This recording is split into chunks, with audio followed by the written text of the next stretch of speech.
Bismillahirrahmanirrahim. Assalamualaikum warahmatullahi wabarakatuh. Diskusi kita kali ini adalah tentang bahasa Al-Quran. Ada dua pertanyaan yang sering ditanyakan tentang bahasa Al-Quran. Pertama adalah apa itu bahasa? Yang kedua, apakah bahasa Al-Quran adalah bahasa Arab atau bukan? Ulama memahami bahasa sebagai lafal yang digunakan setiap kaum dalam menyampaikan maksud mereka. Definisi ini menjadikan bahasa mengandung unsur ada tiga. Ada lafal, ada makna, ada sasaran. Berdasarkan definisi ini pula, maka bahasa Al-Quran adalah apa yang diwahyukan Allah kepada Nabi Muhammad secara mutawatir yang mengandung unsur lafal, makna, dan sasaran. Misalnya, Iqra bismi rabbikal ladzi khalaq. Maka di ayat itu ada lafalnya, ada maknanya, dan ada sasarannya. Karena dialog antara lafal dan makna melahirkan sasaran. Yang sasaran itu juga bisa dimaknai bukan hanya siapa yang diajak bicara, tetapi juga apa yang ingin didapatkan dari adanya lafal dan makna tersebut. Pertanyaan berikutnya yang sering diajukan adalah, apakah bahasa Al-Quran itu memang bahasa Arab? Maka di sini ada tiga perdebatan. Yang pertama adalah, apakah Allah berposisi sebagai pencipta bahasa Al-Quran? Sebagai pencipta berarti seluruh kata dalam Al-Quran adalah kreasi Allah.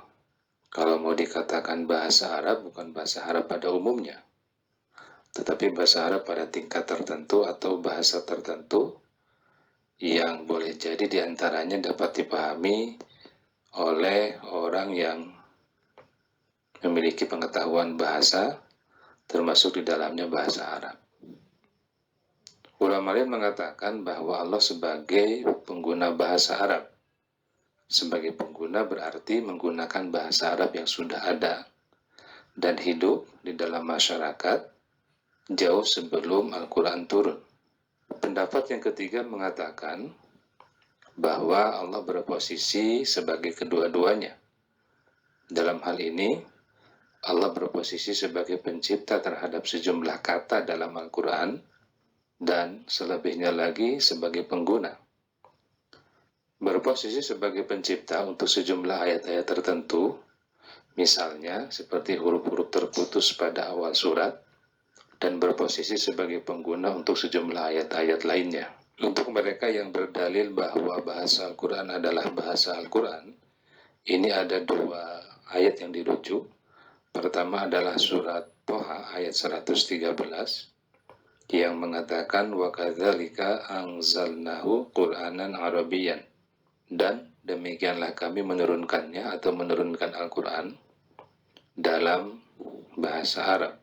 Dalam surat Toha ayat 113 ini dikatakan bahwa Allah menurunkan Al-Quran sebagai Qur'anan Arabiyyan, yang sebagian memahami sebagai Quran berbahasa Arab, dan ada juga yang memahami sebagai Quran yang dapat dipahami diantaranya oleh orang yang memiliki pengetahuan bahasa Arab. Mereka yang berdalil bahasa Al-Quran adalah bahasa Al-Quran berikutnya adalah surat Al-Ahqaf ayat 12. Wa hadza kitabun musaddiqul lisanan arabiyyan. Ini dalam surat Al-Ahqaf ayat 12 katakan bahwa Allah menurunkan Al-Quran sebagai lisanan Arabiyyan, yang sebagian memahami sebagai Quran berbahasa atau lisan Arab, dan ada juga yang memahami sebagai Quran yang dapat dipahami diantaranya oleh orang yang memiliki pengetahuan bahasa atau lisan Arab. Adapun mereka yang berpendapat bahwa bahasa Al-Quran adalah bahasa Arab, justru dalilnya adalah surat Ibrahim ayat 4 yang mengatakan bahwa Allah mengutus seorang Rasul, tentunya disertai dengan wahyu yang diturunkan kepadanya, menggunakan lisan yang biasa digunakan oleh lisan masyarakat setempat atau masyarakat Arab. Sehingga sebagian memahami bahwa Quran turun menggunakan bahasa yang biasa digunakan oleh masyarakat setempat atau masyarakat Arab. Selain dari dua pendapat di atas, memang pendapat yang ketiga itu mengatakan bahwa Allah sebagai pencipta untuk sejumlah kata dalam Al-Quran dan juga sebagai pengguna untuk sejumlah kata lainnya di dalam Al-Quran. Itu sekilas tentang bahasa Al-Quran. Semoga bermanfaat. Bertemu pada materi berikutnya. Assalamualaikum warahmatullahi wabarakatuh.